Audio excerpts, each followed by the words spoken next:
ಇಡಿ ಕೇಸ್ನಲ್ಲಿ ಶಾಸಕ ಸತೀಶ್ ಸಾಯಿಲ್ಗೆ ಬಂಧನದ ಭೀತಿ ಎದುರಾಗಿದೆ. ಅನಾರೋಗ್ಯ ಕಾರಣಕ್ಕೆ ಜಾಮೀನು ಕೋರಿ ಅರ್ಜಿಯನ್ನ ಸಲ್ಲಿಕೆ ಮಾಡಿದ್ರು.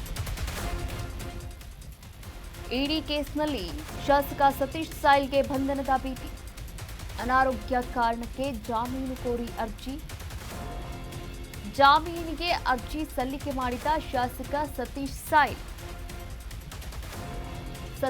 ಸಾಯಿಲ್ ಆರೋಗ್ಯ ಸ್ಥಿತಿ ಬಗ್ಗೆ ಸ್ವತಂತ್ರ ಪರಿಶೀಲನೆಯನ್ನ ಕೂಡ ಮಾಡಲಾಗ್ತಾ ಇದೆ. ಏರ್ಫೋರ್ಸ್ ಕಮಾಂಡ್ ಆಸ್ಪತ್ರೆಯಲ್ಲಿ ಪರಿಶೀಲನೆಯನ್ನ ನಡೆಸಲಾಗ್ತಾ ಇರುವಂಥದ್ದು. ಸತೀಶ್ ಸಾಯಿಲ್ ಅವರ ಜಾಮೀನನ್ನು ಅವರ ಅನಾರೋಗ್ಯ ಕಾರಣದಿಂದಾಗಿ ವಿಸ್ತರಣೆ ಕೂಡ ಮಾಡಲಾಗಿದೆ ಎನ್ನಲಾಗ್ತಾ ಇರುವಂಥದ್ದು. ಬೇಲೆಕೇರಿ ಬಂದರಿನಿಂದ ಅಕ್ರಮ ಅದಿರು ಸಾಗಣೆ ಮತ್ತು ಮಾರಾಟ ಆರೋಪಕ್ಕೆ ಸಂಬಂಧಪಟ್ಟಂತೆ ಜಾರಿ ನಿರ್ದೇಶನಾಲಯ ಅಂದರೆ ಇಡಿ ದಾಖಲು ಮಾಡಿಕೊಂಡಿರುವಂತಹ ಪ್ರಕರಣದಲ್ಲಿ ಕಾರವಾರದ ಶಾಸಕ ಸತೀಶ್ ಸಾಯಿಲ್ ಅವರಿಗೆ ನೀಡಲಾಗಿದ್ದಂತಹ ಮಧ್ಯಂತರ ವೈದ್ಯಕೀಯ ಜಾಮೀನನ್ನ ಹೈಕೋರ್ಟ್ ನವೆಂಬರ್ 20ರವರೆಗೂ ಕೂಡ ವಿಸ್ತರಣೆಯನ್ನ ಮಾಡಲಾಗಿರುವಂಥದ್ದು.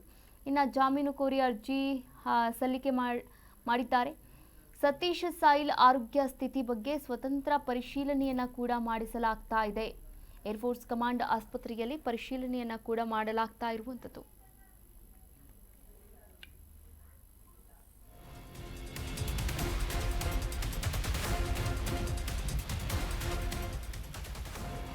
ಇಡಿ ಪರ ಎಎಸ್ಜಿ ಅರವಿಂದ್ ಕಾಮತ್ ಮಾಹಿತಿಯನ್ನ ಕೂಡ ನೀಡಿದ್ದಾರೆ.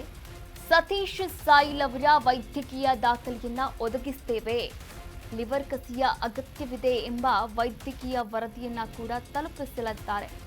ಹೈಕೋರ್ಟ್ಗೆ ಸತೀಶ್ ಸಾಯಿಲ್ ಪರ ವಕೀಲರು ಮನವಿಯನ್ನ ಮಾಡಿಕೊಳ್ಳಲಿದ್ದಾರೆ. ಹಾಗೆ ನವೆಂಬರ್ 15ರಂದು ಬೆಳಿಗ್ಗೆ 11:30ಕ್ಕೆ ಆಸ್ಪತ್ರೆಗೆ ಹಾಜರಾಗಿ ಸತೀಶ್ ಸಾಯಿಲ್ಗೆ ಆಸ್ಪತ್ರೆಗೆ ಹಾಜರಾಗಲು ಸೂಚನೆಯನ್ನ ನೀಡಲಾಗಿದೆ.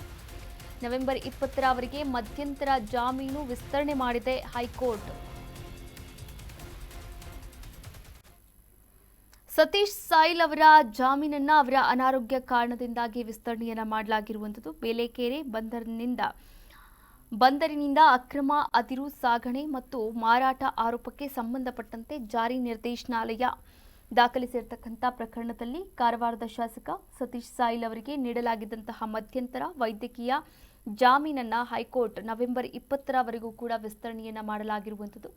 ಇಡಿ ಪರ ಎಎಸ್ಜಿ ಅರವಿಂದ್ ಕಾಮತ್ ಮಾಹಿತಿಯನ್ನ ಕೂಡ ನೀಡಿದ್ದಾರೆ. ಸತೀಶ್ ಸಾಯಿಲ್ ಅವರ ವೈದ್ಯಕೀಯ ದಾಖಲೆಯನ್ನ ಒದಗಿಸುತ್ತೇವೆ, ಲಿವರ್ ಕಸಿಯ ಅಗತ್ಯವಿದೆ ಅಂತ ವೈದ್ಯಕೀಯ ವರದಿಯನ್ನ ಕೂಡ ಕೊಡೋಕೆ ಮುಂದಾಗಿದ್ದಾರೆ. ಹೈಕೋರ್ಟ್ಗೆ ಸತೀಶ್ ಸಾಯಿಲ್ ಪರ ವಕೀಲರು ಮನವಿಯನ್ನ ಕೂಡ ಮಾಡಿಕೊಂಡಿದ್ದಾರೆ. ನವೆಂಬರ್ 15ರಂದು ಬೆಳಿಗ್ಗೆ 11:30ಕ್ಕೆ ಆಸ್ಪತ್ರೆಗೆ ಹಾಜರಾಗಿ ಸತೀಶ್ ಸಾಯಿಲ್ಗೆ ಆಸ್ಪತ್ರೆಗೆ ಹಾಜರಾಗಲು ಸೂಚನೆಯನ್ನ ಕೂಡ ನೀಡಲಾಗಿರುವಂಥದ್ದು. ನವೆಂಬರ್ 20ರವರೆಗೂ ಮಧ್ಯಂತರ ಜಾಮೀನು ವಿಸ್ತರಣೆಯನ್ನ ಮಾಡಿದೆ ಹೈಕೋರ್ಟ್.